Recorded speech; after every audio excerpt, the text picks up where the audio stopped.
Hello प्यारे viewers, आप कैसे हैं। स्वागत है आपका हमारे इस YouTube channel open study area पर। वीडियो को शुरुआत करेंगे आज बीपीएससी 7th पेज एग्जामिनेशंस के लिए। आज सामान्य ज्ञान के ज़्यादा क्वेश्चंस नहीं रखेंगे, लेकिन मस्ट पावरफुल 50 क्वेश्चंस रखेंगे जो आपके एग्जाम्स में बहुत इंपॉर्टेंट साबित होंगे। यदि आप हमारे चैनल पर नए आए हुए हैं तो चैनल को सब्सक्राइब कर दीजिए। यदि पुराने हैं या नए हैं कोई भी हैं तो वीडियो को लाइक कर दीजिए और अपने दोस्तों में ज़रूर शेयर कर दीजिए। तो आइए शुरुआत करते हैं आज के इस कंटेंट का। सामान्य ज्ञान के आज हम 50 क्वेश्चंस आप लोगों से पूछेंगे और इन 50 क्वेश्चनों में से आपको कोशिश यही करने हैं कि सभी प्रश्नों का आंसर करें। और याद रखिएगा 40 प्लस जो है आंकड़ा करने की अवश्य कोशिश कीजिएगा। पहला प्रश्न है कि प्रथम मैसूर युद्ध किनके बीच में लड़ा गया था। पहला प्रश्न है कि प्रथम मैसूर युद्ध किनके बीच में लड़ा गया था। ब्रिटिश और हैदर अली, ब्रिटिश और टीपू सुल्तान, और अंग्रेजों और मीर जाफर, और अंग्रेज एवं नवाब सिराजुद्दौला। तो सही आंसर होगा कि प्रथम मैसूर युद्ध जो है दोस्तों वह ब्रिटिश और हैदर अली के बीच में लड़ा गया था। दोस्तों प्रथम जो आंग्ल मैसूर युद्ध इसको बोलते हैं, प्रथम आंग्ल मैसूर युद्ध, इसका डेट जो था 1767 से लेकर के 1769 ईस्वी के बीच में था। तो कभी क्वेश्चन पूछ दे कि कब प्रथम मैसूर युद्ध लड़ा गया, तो 1767 से लेकर 1769 के बीच में। यह जो है किस संधि के माध्यम से ख़त्म हुआ, तो दोस्तों याद रखिएगा 1769 ईस्वी में जब ये स्टॉप हुआ तो अंग्रेज उस समय इनसे हार मान लिए थे, लगभग यूँ कहें तो, और उन्होंने इनके साथ हैदर अली के साथ मद्रास की संधि कर लिया। तो क्वेश्चन पूछ देगा कि प्रथम मैसूर युद्ध किन के बीच में हुआ, ब्रिटिश और हैदर अली के बीच में 1767 से 1769 के बीच में। किस मतलब संधि के द्वारा यह समाप्त हुआ, तो आंसर होगा उसका मद्रास की संधि के साथ। आगे बढ़ते चलते हैं, दूसरा पावरफुल सभी क्वेश्चंस होंगे। कोशिश कीजिएगा कि आज के इस वीडियो में 40 प्लस आंकड़े जरूर कर दीजिए और लगातार हमारे साथ जुड़े रहिएगा। हम प्रत्येक दिन 1 से 2 वीडियो देने की कोशिश करेंगे और एक मास्टर वीडियो हम बनाने की कोशिश कर रहे हैं जिसमें आप पूरे जो है करंट अफेयर्स बिहार और भारत को मिला करके एक साथ जोड़ेंगे, क्योंकि सामान्य जागरूकता से क्वेश्चंस आपके एग्जाम्स में पूछे जाएंगे। यह बात आपके सिलेबस में कही गई है। बाकी सभी चीज़ें लेकर चलेंगे। बाद में जब एग्जाम्स रह जाएंगे करीब करीब मान लीजिए कि 20 या 25 दिन, तो उस कंडीशन में हम रीजनिंग और मैथ के क्वेश्चनों को एक साथ लेकर के आएंगे इस प्रकार से। और बाकी के अंतिम 10 दिन जो होगा हम लोग प्रैक्टिस सेट कम से कम 10 करके एग्जाम्स में प्रवेश करने की कोशिश करेंगे। तो कहता है प्रश्न कि भारत में गुलाम वंश का संस्थापक कौन था। तो याद रखिएगा भारत में गुलाम वंश के संस्थापक जो है दोस्तों कुतुबुद्दीन ऐबक था। कुतुबुद्दीन ऐबक जो था वह गुलाम वंश का संस्थापक है। इसके बाद इल्तुतमिश जो है गुलाम वंश का अगला शासक हुआ। कुतुबुद्दीन से संबंधित एक बात है, कुतुबुद्दीन जो है वह कुतुब मीनार का निर्माण कार्य जो है शुरू कराया था, लेकिन इल्तुतमिश जो है वह कुतुब मीनार के कामों को संपन्न कराया था। इससे रिलेटेड बातें आप इतना जरूर याद रखने की कोशिश कीजिए। अगला क्वेश्चन है दोस्तों और तीसरा नंबर क्वेश्चन है। यदि आप इन प्रश्नों का आंसर हमसे पहले जानते हैं तो प्लीज़ कमेंट कर दीजिए, वीडियो को लाइक जरूर कीजिए। देखिए भले हमें सब्सक्राइब कीजिए या ना कीजिए, लेकिन दोस्त हम आपसे यही रिक्वेस्ट करेंगे अपने दोस्तों में जरूर शेयर कीजिए ताकि उनका कुछ कल्याण हो पाए। भारत की स्वतंत्रता के समय गवर्नर जनरल कौन था।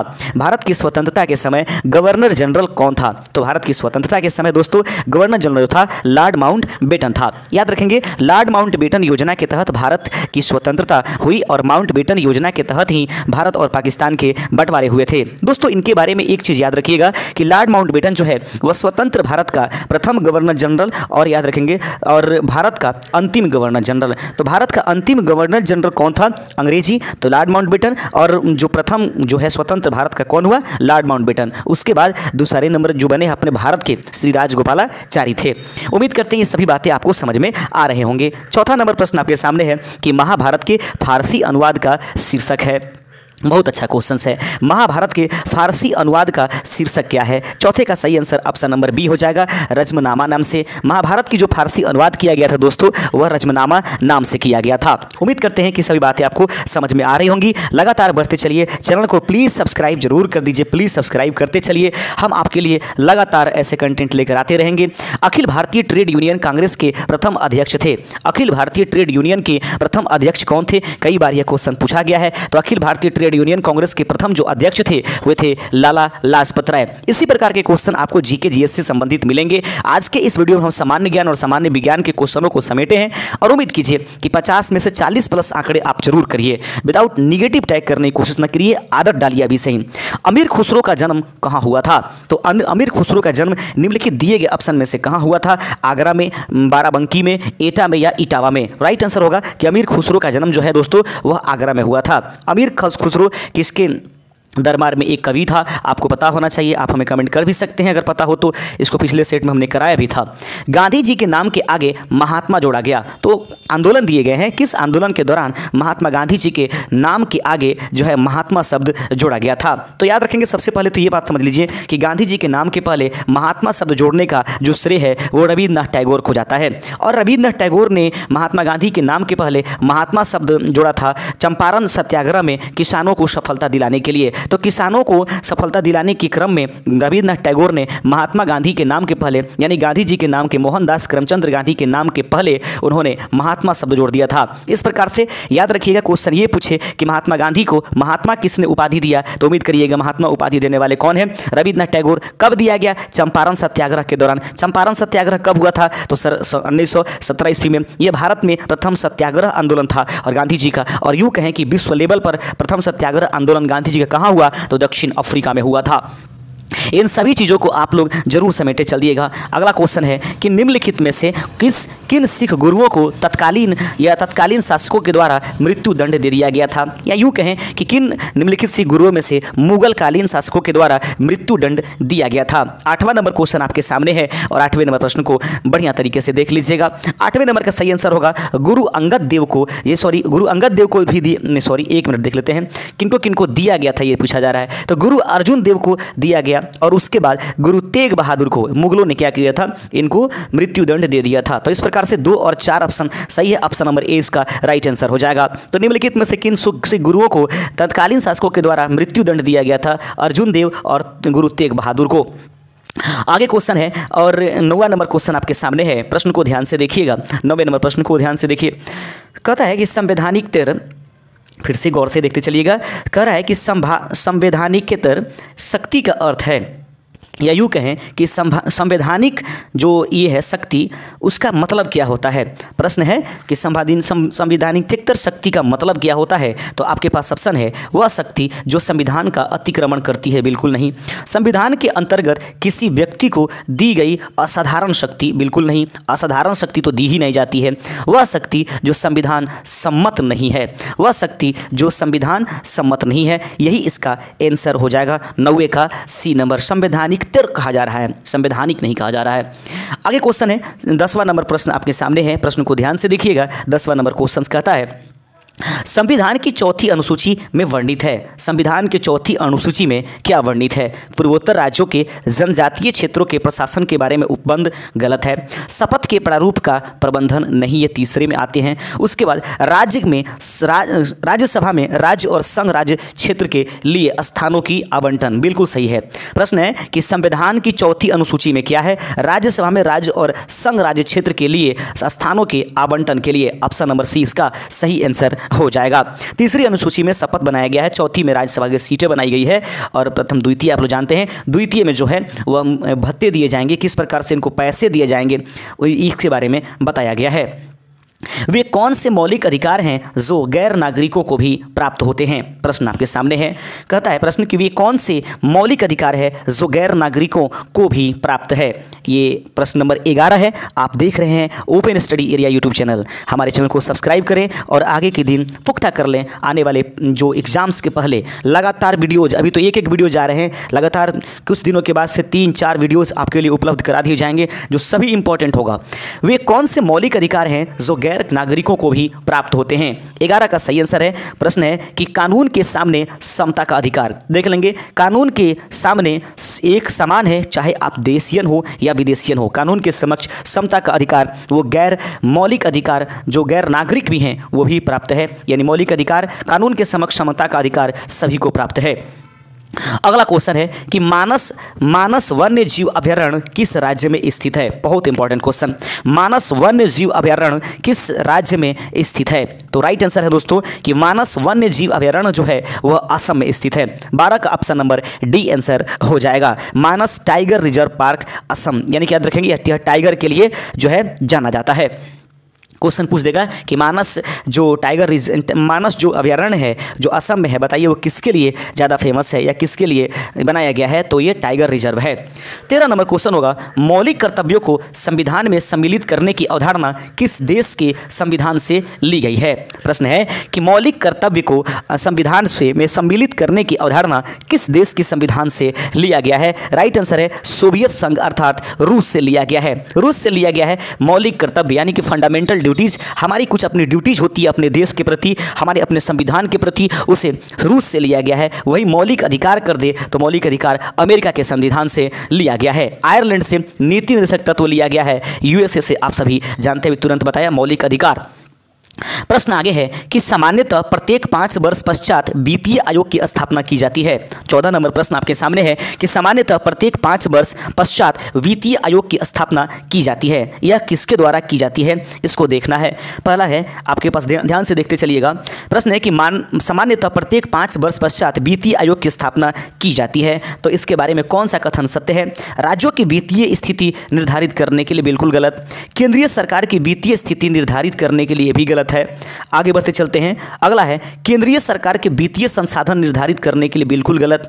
और उसके बाद डी नंबर ऑप्शन कहता है केंद्रीय अनुदान और संघ के राजस्व में राज्यों का अंश निर्धारित करने के लिए जो है इसका निर्धारण किया जाता है। ये वाला सही आंसर है कि केंद्रीय अनुदान और संघ के राजस्व में राज्यों का अंश निर्धारित करने के लिए इसका निर्माण किया गया है। 5वां नंबर क्वेश्चन आपके सामने है और 5वें नंबर प्रश्न को देखिएगा ध्यान से। प्रश्न कहता है उपभोक्ता आंदोलन के जनक कौन थे। उपभोक्ता आंदोलन के जनक निम्नलिखित में से कौन होंगे। तो अरुणा राय, राजेंद्र सिंह, राल्फा नारोड या फिर महात्मा गांधी। राइट आंसर हो जाएगा कि उपभोक्ता आंदोलन के जनक जो हैं वह है दोस्तों राल्फा नाडेर। राल्फा नाडेर जो है वह उपभोक्ता आंदोलन के जनक हैं। देखते चलिए, आप देख रहे हैं open study area YouTube channel पर अभी सामान्य ज्ञान के टॉप 50 क्वेश्चंस, जिसमें से 40 प्लस आपको आंकड़े करने की पूरी कोशिश करनी है। मौलिक कर्तव्यों से संबंधित कौन सा कथन सत्य नहीं है, याद रखिए, अर्थात इसमें से असत्य छांटना है। मौलिक कर्तव्यों से संबंधित कौन सा कथन सत्य नहीं है। इन्हें परमादेश द्वारा प्रभावी बनाया जा सकता है, इन्हें संवैधानिक प्रक्रिया से ही बढ़ाया जा सकता है और अस्पष्ट विधियों की व्याख्या के लिए उनका उपयोग किया जाता है, या फिर आगे है कि किसी विशिष्ट कर्तव्य का पालन करना संवैधानिक कानून के क्षेत्र में आता है जिसे न्यायालय निश्चित करता है। सही आंसर इसका हो जाएगा कि इन्हें परमादेश द्वारा प्रभावी बनाया जा सकता है। ये ऑप्शन गलत है। आगे बढ़ते चलते हैं, यानी कि ऑप्शन नंबर ए इसका सही आंसर था। 17 नंबर क्वेश्चन आपके सामने है और बहुत इंपॉर्टेंट क्वेश्चन है। 17 नंबर प्रश्न को ध्यान से देखिएगा। प्रश्न कहता है कि कांसावती परियोजना किस राज्य की परियोजना है। कांसावती परियोजना किस राज्य की परियोजना है। राइट आंसर होगा कि कांसावती परियोजना जो है पश्चिम बंगाल की यह एक प्रकार की क्या है, परियोजना है। कांसावती परियोजना पश्चिम बंगाल में कांसावती नदी पर स्थित है। यह याद रखेंगे, कांसावती वहां पर एक नदी है जिस पर यह परियोजना बनाया गया है पश्चिम बंगाल में। 18 नंबर क्वेश्चन है विश्व मानवाधिकार दिवस कब मनाया जाता है। बहुत इंपॉर्टेंट क्वेश्चन, विश्व मानवाधिकार दिवस कब मनाया जाता है। तो विश्व मानवाधिकार दोस्तों 10 दिसंबर को मनाया जाता है। 18 का सी आंसर सही है। विश्व मानवाधिकार दिवस कब मनाया जाता है। राइट आंसर है कि यह 10 दिसंबर को मनाया जाता है। 19 नंबर क्वेश्चन है BIS का मुख्यालय कहाँ स्थित है। प्रश्न है 19 नंबर कि BIS का मुख्यालय कहाँ स्थित है। राइट आंसर है कि BIS का मुख्यालय नई दिल्ली में स्थित है। BIS का मतलब भारतीय मानक ब्यूरो का मुख्यालय, यानी एक देखें भारतीय मानक ब्यूरो जो है इसका मुख्यालय नई दिल्ली में है। इसके 5 क्षेत्रीय कार्यालय हैं जो कि कोलकाता में है, पूर्वी के लिए, पश्चिमी के लिए मुंबई है, चेन्नई दक्षिणी के लिए, चंडीगढ़ जो है उत्तर के लिए और दिल्ली मध्य के लिए। BIS की स्थापना 23 दिसंबर 1986 को किया गया था। याद रखेंगे 23 दिसंबर 1986 को हुई थी। यह भारत के राष्ट्रीय मानक निर्धारित करने वाली संस्था है। तो BIS जो है इसके मुख्यालय नई दिल्ली में है, वह भारत की मानक स्थिति, भारत की राष्ट्रीय मानक स्थिति निर्धारित करती है। 20 नंबर क्वेश्चन आपके सामने है, नेट बॉल के खेल में एक पक्ष में खिलाड़ियों की संख्या कितनी होती है? नेट बॉल जो खेल होता है वह एक पक्ष में कुल कितने खिलाड़ी होते हैं? मस्ट इंपॉर्टेंट क्वेश्चन है। राइट आंसर है 7। नेट बॉल खेल में एक पक्ष में खिलाड़ियों की संख्या 7 होती है। आगे क्वेश्चन है 21 नंबर कि प्रत्यक्ष निर्वाचन किसे कहते हैं? प्रत्यक्ष निर्वाचन किसे कहेंगे? तो सही आंसर आप लोग पहले देख लेते हैं हम लोग कि प्रत्यक्ष निर्वाचन किसे कहते हैं। निर्वाचक मंडल द्वारा प्रतिनिधि चुनना गलत है। अभिजात वर्ग द्वारा चुनना गलत है। जनता द्वारा प्रतिनिधि चुना जाना। तो प्रत्यक्ष निर्वाचन का मतलब यही होता है। ऑप्शन नंबर सी इसका सही है। जनता द्वारा प्रतिनिधि चुनना मतलब डायरेक्ट उसमें आदमी अपने लीडर को चुनता है, सीधे फेस टू फेस उसमें लीडर को चुन लेता है। तो जनता द्वारा प्रतिनिधि चुनना, जनता द्वारा प्रतिनिधियों का चुनाव प्रत्यक्ष निर्वाचन कहलाता है, जबकि निर्वाचक मंडल द्वारा चुनाव जो हम लोग करेंगे उसको अप्रत्यक्ष निर्वाचन कहते हैं। वहीं पर बात करें उदाहरण के लिए लोकसभा और राज्यसभा विधानसभाओं में कि ये लोकसभा और राज्य विधानसभाओं के सदस्यों का निर्वाचन प्रत्यक्ष निर्वाचन है, जबकि राज्यसभा तथा राज्य विधान परिषदों के सदस्यों का चुनाव अप्रत्यक्ष निर्वाचन है। तो प्रत्यक्ष निर्वाचन में जनता द्वारा प्रतिनिधि चुना जाता है। तो जनता द्वारा प्रतिनिधि चुने जाने की प्रक्रिया को क्या कहेंगे? प्रत्यक्ष निर्वाचन। और उनके द्वारा चुने गए व्यक्तियों के द्वारा चुने जाने की प्रक्रिया जो है अप्रत्यक्ष निर्वाचन कहलाता है। 22 नंबर क्वेश्चन है, सामूहिक उत्तरदायित्व किस सरकार की विशेषता है? सामूहिक जो उत्तरदायित्व है वह किस सरकार की जो है विशेषता है? तो संसदीय सरकार इसका राइट आंसर हो जाएगा। सामूहिक उत्तरदायित्व संसदीय शासन व्यवस्था की एक बहुत बड़ी विशेषता है। दोस्तों, किताब अन आइलैंड या गन आइलैंड के लेखक कौन है? किताब गन आइलैंड के लेखक कौन है? 23 नंबर क्वेश्चन आपके सामने है कि किताब गन आइलैंड का लेखक कौन है? तो निम्नलिखित में से अमिताभ घोष जो हैं वह गन आइलैंड के लेखक हैं। आगे बढ़ते चलते हैं। अगला क्वेश्चन है, प्राकृतिक चयन का सिद्धांत संबंधित है। तो प्राकृतिक चयन का सिद्धांत किससे संबंधित है? दैवीय सिद्धांत से, समझौता सिद्धांत से, शक्ति सिद्धांत से या विकास के सिद्धांत से? तो सही आंसर हो जाएगा ऑप्शन नंबर सी, शक्ति सिद्धांत से। तो कहता है नेचुरल सिलेक्शन जो है किससे संबंधित है? तो नेचुरल सिलेक्शन जो है दोस्तों वह शक्ति सिद्धांत से संबंधित है। तो प्राकृतिक चयन का सिद्धांत समर्थ जीवत्व सिद्धांत भी कहलाता है। इसके अनुसार सामर्थ्य जीव की जिंदा रह पाता है, जबकि असमर्थ जीव जो है शक्तिहीन हो जाता है। शक्ति सिद्धांत के नियम से जाना जाता है, जिसको जो है चार्ल्स रॉबर्ट डार्विन के द्वारा प्रस्तुत किया गया। आगे क्वेश्चन है, भारतीय संसद की निम्नलिखित से मिलकर बनती है। भारतीय संसद का निर्माण निम्नलिखित में से किन से मिलकर के बनी होती है? तो भारतीय संसद का निर्माण जो है दोस्तों वह राष्ट्रपति, लोकसभा और राज्यसभा ये तीनों से मिलकर के हुआ रहता है। 25 का ऑप्शन नंबर ए इसका सही आंसर हो जाएगा। भारतीय संसद राष्ट्रपति, लोकसभा तथा राज्यसभा से मिलकर के बनी होती है। आगे बढ़ते हैं, जिसके सर्वोच्च शिखर पर कौन होता है?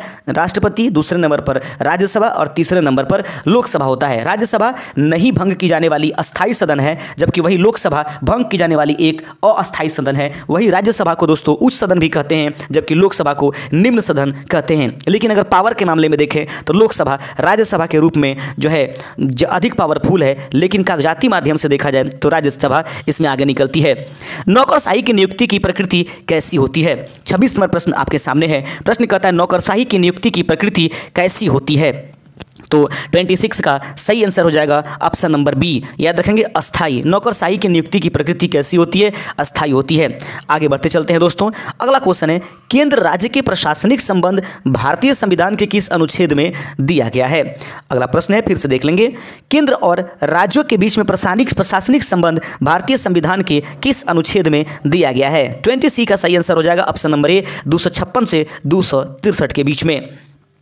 28 नंबर क्वेश्चन है, निम्न में से किस राज्य की जनसंख्या में अनुसूचित जनजातियों की प्रतिशत सर्वाधिक है? वह कौन सा राज्य है जिसकी जनसंख्या में अनुसूचित जनजाति की प्रतिशत मात्रा जो है सबसे अधिक पाया जाता है? सही आंसर है दोस्तों मिजोरम। याद रखेंगे मिजोरम में सबसे अधिक मात्रा में क्या है सर?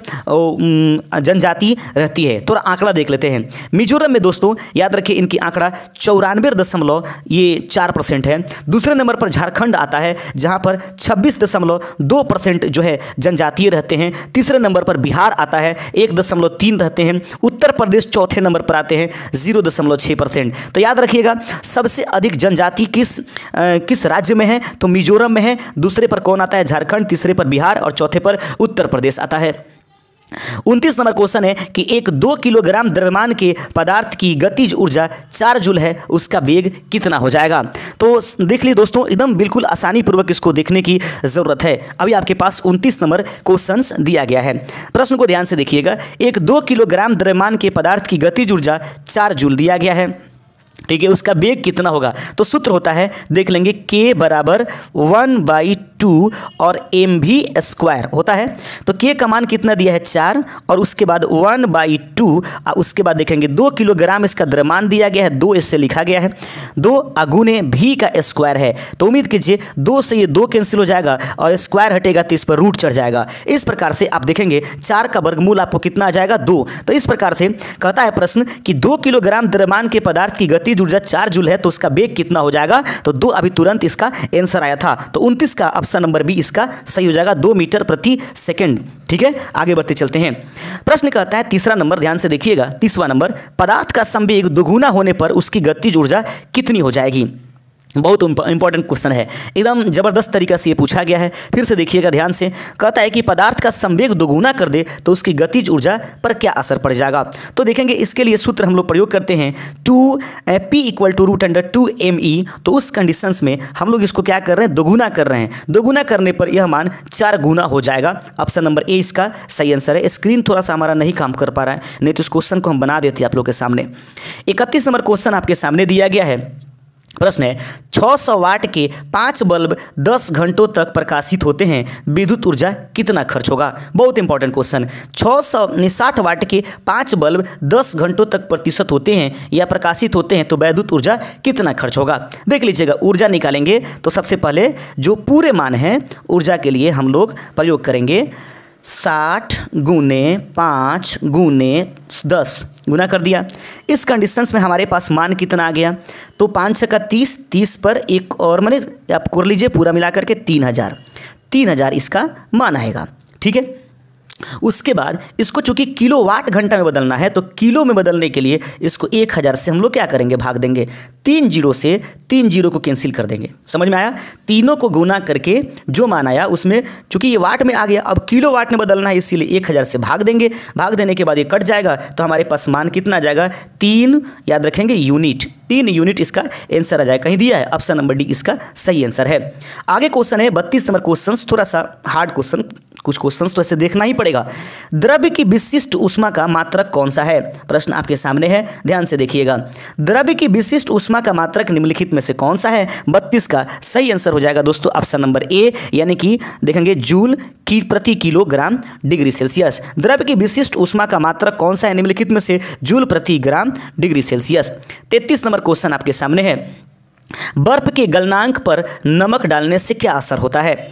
ध्यान देखिएगा कि बर्फ के गलनांक पर क्या असर होगा यदि हम इस पर नमक डाल देते हैं। तो बर्फ के गलनांक पर नमक डालने से क्या प्रभाव होगा, तो गलनांक जो है घटेगा। यही कारण है कि आप देखिएगा, जैसे कुल्फी जमाने वाले लोग होते हैं ना, तो कुल्फी जमाने वाले जो अपने टैब रखे रहते हैं, उस टैब में सबसे पहले वो बर्फ़ भरते हैं। अब बर्फ़ भरने के बाद उसमें चारों तरफ से 1-2 पैकेट नमक लेकर उसमें डाल देता है। उसके बाद कुल्फी में जो है वो अपनी चीज़ों को डाल करके, मलाई वगैरह को डाल करके, और उसके बाद उसमें प्रेषित करता है। ऐसा करने से ये होता है ना कि बर्फ़ का गलनांक घट जाता है और वो जल्दी बर्फ पिघलता नहीं है, और कई किलोमीटर तक वो सुबह से लेकर शाम तक घुमाते रहता है और कुल्फी जमा करके बेचते रहता है। तो उम्मीद करेंगे बर्फ के गलनांक पर नमक डालने से क्या असर पड़ेगा। सही आंसर ऑप्शन नंबर सी हो जाएगा।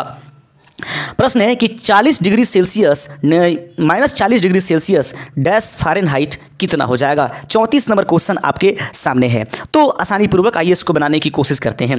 प्रश्न कह रहा है कि 40 डिग्री -40 डिग्री सेल्सियस को आपको किस में बदलना है, फ़ारेनहाइट बदलना है। तो देखिएगा, फ़ारेनहाइट का सूत्र होता है F = देखते चलेंगे, F = 9/5, याद रखें, चल नहीं पा रहा, 9/5 मल्टीप्लाई डिग्री सेल्सियस। ठीक है, डिग्री सेल्सियस प्लस 32, हम इसी पर बनाते हैं पूरा। तो से देख लीजिएगा, तो मान रखेंगे F हमको निकालना है, मान लीजिए F हमको निकालना है, तो बराबर क्या करेंगे 9/5, और डिग्री सेल्सियस मान कितना दिया है माइनस में 40, अब प्लस में हम लोग क्या करेंगे 32 कर देंगे। कटाएंगे तो 8 × 5 = 40 हो जाएगा। ठीक है, तो 8 आ गया यहाँ पर, 9 ये 8 × 9 = 72, तो 72 माइनस में आया, अब प्लस में 32 जोड़ दीजिए। तो 72 में 32 जोड़िएगा तो क्या आना चाहिए, माइनस में 72 है और उसके बाद क्या हम लोग जोड़ें तो इसमें देख लेंगे 72 जोड़ेंगे तो 4 और 3 होना चाहिए ना जी। फिर से देख लीजिए, हो सकता है कि थोड़ा सा गड़बड़ हुआ, 1 मिनट फिर से देख लेते हैं।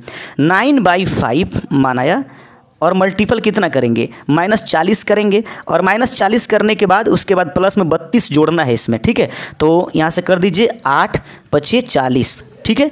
और उसके बाद हमारे पास -72 में 32 जोड़ेंगे तो आया तो था -72 आप प्लस 32 जोड़ेंगे तो माइनस में 40 आ जाएगा। ऑप्शन नंबर सी इसका सही आंसर हो जाएगा। -40 फ़ारेनहाइट इसका आंसर हो जाएगा। 35 नंबर क्वेश्चन देख लीजिएगा, आवर्त सारणी किस वैज्ञानिक ने सर्वप्रथम बनाई। तो आवर्त सारणी बनाने का जो श्रेय है वह किस वैज्ञानिक को जाता है। 35 का सही आंसर हो जाएगा दोस्तों ऑप्शन नंबर डी। मेंडलीफ ने सबसे पहले आवर्त सारणी बनाया था, बाद में उसको ले जाकर के मोसले ने इसको क्या किया था, आधुनिक आवर्त सारणी दिया। अगर कभी क्वेश्चन पूछ दे कि सबसे पहले तत्वों को 2 भागों में धातु में किसने बांटा, लवुआंजे ने। उसके बाद पूछे कि त्रियक नियम किसने दिया, डोवेराइनर ने। अष्टक नियम किसने दिया, न्यूलैंड्स ने। ये वर्गीकरण किसने किया, तत्वों का आवर्ती वर्गीकरण मेंडलीफ। और आधुनिक आवर्त सारणी किसने दिया, तो मोसले ने दिया था। 36 नंबर क्वेश्चन है, कौन सा इलेक्ट्रॉनिक विन्यास फ्लोरीन के लिए है। कौन सा इलेक्ट्रॉनिक विन्यास फ्लोरीन के लिए दिया गया है। याद रखेंगे 36 का ऑप्शन नंबर देखेंगे फ्लोरीन 2 और 7, यानी कि 7 और 2 कितने 9। तो याद रखेंगे हहेली बेबी कोनो फेनेना मैग और सिप्स का लड़का। ऐसे करेंगे तो हेली बेबी क न ओ फ, यानी कि फ जो आ रहा है, फ्लोरीन जो आ रहा है 9 नंबर पर आ रहा है। तो 9 इस दोनों को जोड़ देने से 9 होता है। तो 9 का इलेक्ट्रॉनिक विन्यास 2 क्या होगा 7। ऑप्शन नंबर ए इसका सही आंसर हो जाएगा। कुछ भी कर लो, हम लोगों के टैलेंट के तो ऊपर सरकार और शिक्षा मंत्री ने तो इस प्रकार से धब्बा मारा कि क्या कहा जाए। ऐसे लोग सच में उस आदमी को पशुपालन मंत्री बना देना चाहिए। हाइड्रोजन तत्वों के आवर्त सारणी के किस समूह में रखा गया है। हाइड्रोजन तत्वों को आवर्त सारणी के किस समूह में रखा गया है, ऐसा बोला गया है क्वेश्चंस। देख लीजिए, अगर कहा जाए ना तो यहाँ से देख लेंगे समूह, यानी कि वर्ग का मतलब, ग्रुप का मतलब समूह होता है। इस तरीके से मुझे इसमें कुछ दिखाई ना दे रहा है। वर्ग नंबर 17 यहाँ पर कहीं नहीं दिया गया है, ठीक है। इसलिए याद रखेंगे वर्ग नंबर 17 में हाइड्रोजन तत्वों को रखा गया है। आगे बढ़ते चलते हैं, ये क्वेश्चन बाय मिस्टेक किया हुआ है। आगे क्वेश्चन है 37 नंबर, आप लोग क्वेश्चन देख रहे थे। हाइड्रोजन तत्वों के बाह्य कक्षा में उपस्थित इलेक्ट्रॉनों की संख्या 7 होती है। पी ब्लॉक के तत्व में रखा गया। अगर इसमें देखा जाए, अगर रियल में देखा जाए, इसमें अगर देखा जाए वर्ग यहाँ पर अगर समूह में रखा जाए तो पी ब्लॉक के किस समूह में रखा गया है। अगर ऐसा क्वेश्चन पूछा रहता है तब ये ऑप्शन नंबर डी है, लेकिन इसने डायरेक्ट पूछा है कि समूह में किस में रखें, तो भाई 17 नंबर समूह में रखेंगे। हाँ, पी ब्लॉक के 7वें नंबर में है, इसमें कोई दिक्कत नहीं, क्योंकि इलेक्ट्रॉनिक विन्यास उसका कोई भी लीजिएगा, जैसे क्लोरीन ही ले लीजिए। जैसे हाइड्रोजन वर्ग में कौन आता है, फिर, कल, बहार, आई, अंट। तो क्लोरीन को ले लीजिए, परमाणु संख्या 17 होती है। 17 का जब इलेक्ट्रॉनिक विन्यास करेंगे तो 2, 8 और कितने होती है 7। तो ये 7 इसके बाहरी कक्षा में इलेक्ट्रॉन आ रहा है, इसलिए उसको 7वें नंबर समूह में रखा गया है। ऑक्सीजन का परमाणु क्रमांक कितना होता है। ऑक्सीजन का परमाणु क्रमांक कितना होता है, राइट आंसर है ऑप्शन नंबर बी, 8 होता है ऑक्सीजन का परमाणु क्रमांक। 38 नंबर क्वेश्चन हो चुके हैं। इसके बाहरी कक्षा में इलेक्ट्रॉन कितने होंगे, 6 होंगे, क्योंकि इलेक्ट्रॉनिक विन्यास इसका 2,6 हो जाएगा। 39 नंबर क्वेश्चन है कि निम्नलिखित में से किसमें धन विद्युत प्रभाव होता है। निम्नलिखित में से किसमें धन विद्युत का प्रभाव होता है। 39 का राइट आंसर हो जाएगा ऑप्शन नंबर बी, अल्फा कणों को दोस्तों प्लस या पॉजिटिव किरण के नाम से भी हम लोग जानते हैं। 40 नंबर क्वेश्चन आपके सामने है कि एल्युमिनियम की संयोजकता क्या होती है। एल्युमिनियम की संयोजकता कितनी होती है। तो पहले तो आपको एल्युमिनियम की जो है आपको पता होना चाहिए कि इसका परमाणु संख्या कितना है। तो आइए गिन लेते हैं, ह, हे, ली, बे, बी, क, न, ओ, फ, ने, ना। ना के बाद कनो, फनेना, मैग। मैग यानी कि 12 नंबर। मैग के बाद आता है अल, ऑल शिप्स का लड़का। अल मतलब क्या होता है, ये हमारा वीडियो जाकर के आप शॉर्ट वीडियो में देख सकते हैं। 13 नंबर इसकी परमाणु संख्या होती है, इस प्रकार से याद की जाती है। एल्युमिनियम की संयोजकता क्या होती है, तो 13 का इलेक्ट्रॉनिक विन्यास कीजिए, 2, 8, 8, 2, 10 और कितना 3। देखिए तो 3 कहीं दिया गया है। 40 का ऑप्शन नंबर सी इसका सही आंसर हो जाएगा। उम्मीद करते हैं कि सही बिंदु आपको समझ में आ रहे होंगे। बने रहिए हमारे साथ, आज नहीं तो कल आपका सिलेक्शन तो होना ही है। किसी डिपार्टमेंट में आप तो आगे बढ़ ही जाइएगा, क्योंकि सर्वशक्ति कभी आपके साथ धोखा नहीं कर सकती है। जमाने लाख कुछ कर लें, लेकिन याद रखिए आपकी मेहनत जो है ना, एक दिन किस्मत से ज़्यादा मेहनत पे भरोसा रखिए। किस्मत वाले तो बस अपने लक का इंतजार करते हैं, मेहनत वाले तो छीन लेते हैं। मीथेन अणु का आकार कैसे होता है। मीथेन अणु का आकार देखने में कैसा होता है, यह प्रश्न पूछा गया है। राइट आंसर है कि मीथेन का आकार जो होता है चतुष्फलकीय होता है। सी ऐसा ऐसा ऐसा करके बनाते हैं, तो इस तरीके से जब मिलाते हैं इसको तो दोस्तों ये चतुष्कोणीय दिखाई देता है। इस प्रकार ऑप्शन नंबर बी इसका राइट आंसर हो जाएगा। 42 नंबर क्वेश्चन है कि निम्नलिखित में से किस अणु में आयनिक बंध बनता है। निम्नलिखित में से किस अणु में जो है आयनिक बंधन का निर्माण होता है। राइट आंसर है KCl में जो है ये क्या बनता है सर। आगे क्वेश्चन देख लेते हैं। निम्नलिखित में से किस अणु में, ये प्रश्न को ध्यान से पहले देखिएगा, समझाने की आवश्यकता पड़ेगी।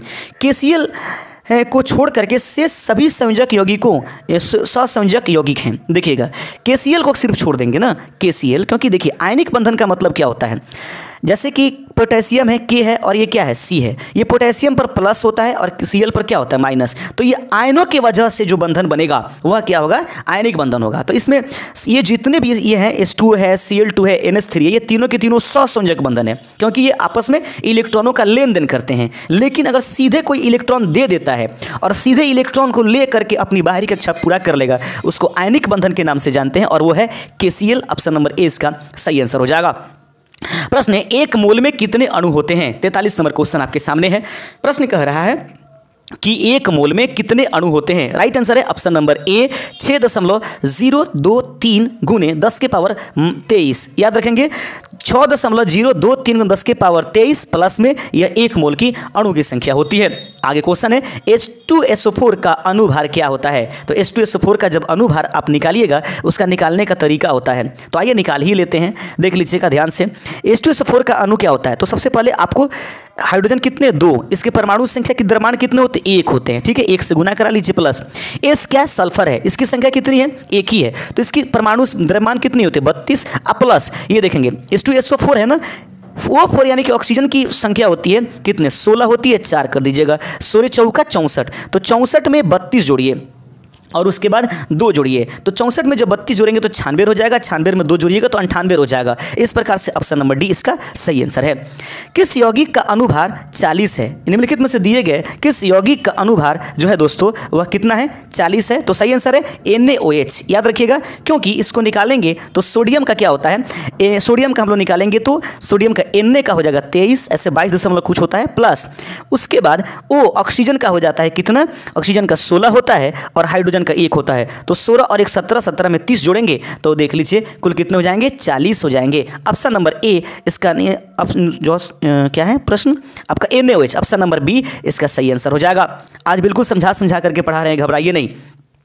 निम्नलिखित में से कौन सा इलेक्ट्रॉनिक विन्यास निष्क्रिय तत्व के लिए है। निष्क्रिय तत्व यानी कि सबको जोड़ देने के बाद बाहरी कक्षा पूरा हो जाना चाहिए। तो देखिए बाहरी कक्षा में कितने इलेक्ट्रॉन होते हैं, अधिकतम 8। तो देखिए ये जो आपको आंकड़ा दिखाई दे रहा है 2 8 8, ये बोर-ब्यूरी सिद्धांत से पूर्णतः सत्य है। इस प्रकार ऑप्शन नंबर सी इसका सही आंसर हो जाएगा। 47 नंबर क्वेश्चन है, छठे आवर्त में कितने तत्वों की संख्या तत्वों को रखा गया है। छठे आवर्त में कितने तत्वों को रखा गया है, तो छठे आवर्त में तत्व की संख्या, अब आवर्त कह रहा है दोस्तों, जो परपेंडिकुलर होता है उसको वर्ग कहते हैं और जो क्षैतिज होती है उसको आवर्त कहते हैं। तो छठे आवर्त में कितने तत्वों को शामिल किया गया है। 47 का सही आंसर हो जाएगा ऑप्शन नंबर ए 32 तत्वों को रखा गया है और ये पूर्ण है। इसमें से छटकाए हुए चीज़ों को 32 के अलावा नीचे हम लोग लेकर के आ गए हैं, जो एफ ब्लॉक में दिखाई देता है उसको हम लोग लेंथेनाइड्स कहते हैं और 7वें में से जो तत्व एक्स्ट्रा हुए हैं उसको और नीचे एफ ब्लॉक में रखें उसको एक्टोनाइड्स कहते हैं।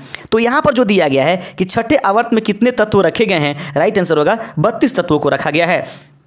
48 नंबर क्वेश्चन आपके सामने है कि निम्नलिखित में से कौन सा तत्व रासायनिक दृष्टि से निष्क्रिय है। निम्नलिखित में से कौन सा तत्व रासायनिक दृष्टि से क्या है, निष्क्रिय है। तो रासायनिक दृष्टि से निष्क्रिय दिखाई देने वाला तत्व आप लोग जो कमेंट कर रहे हैं बिल्कुल सही कर रहे हैं, जो निष्क्रिय कौन है।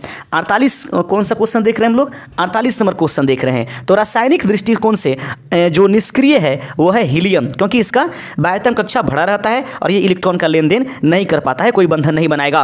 49 नंबर क्वेश्चन है कि किस वैज्ञानिक ने गामा किरण की खोज की थी। बहुत इंपॉर्टेंट क्वेश्चन, कौन सा वह वैज्ञानिक है जिसने गामा किरणों की खोज की थी। तो सही आंसर हो जाएगा 49 का राइट आंसर हो जाएगा ऑप्शन नंबर बी गामा किरणों का खोज करने वाला व्यक्ति का नाम जो था रदरफोर्ड था। गामा किरणों की खोजकर्ता का नाम रदरफोर्ड है। 50 नंबर क्वेश्चन और आज के इस सेशन का अंतिम नंबर क्वेश्चन होगा कि पानी में हाइड्रोजन और ऑक्सीजन के भार का अनुपात क्या होता है। तो पानी में हाइड्रोजन और ऑक्सीजन के भार का अनुपात आपसे पूछा गया है, right answer option number C हो जाएगा 1:8 के रूप में, क्योंकि H2 होता है हाइड्रोजन का 1 और ऑक्सीजन का कितने 8। इस प्रकार से 1:8 या यूं भी कहेंगे कि 1 2 लिया जाएगा हाइड्रोजन का, 2 और 16 कर देंगे, क्योंकि 8 दूना 16 कर देंगे, तो इसको कटा करके भी फिर हम लोग 1 अनुपात क्या ला देंगे, 8 ला देंगे। ऑप्शन नंबर सी इसका सही आंसर होगा। आज के इस सेशन में मैंने कुल मिलाकर के 50 क्वेश्चंस रखे हैं। उम्मीद करते हैं कि कम से कम 40 के करीब करीब आप पहुंचे होंगे। नहीं पहुंचे होंगे तो धीरे धीरे बने रहिए हमारे साथ, 40 के आप 50 के पास भी पहुंच जाएंगे। शुक्रिया, जय।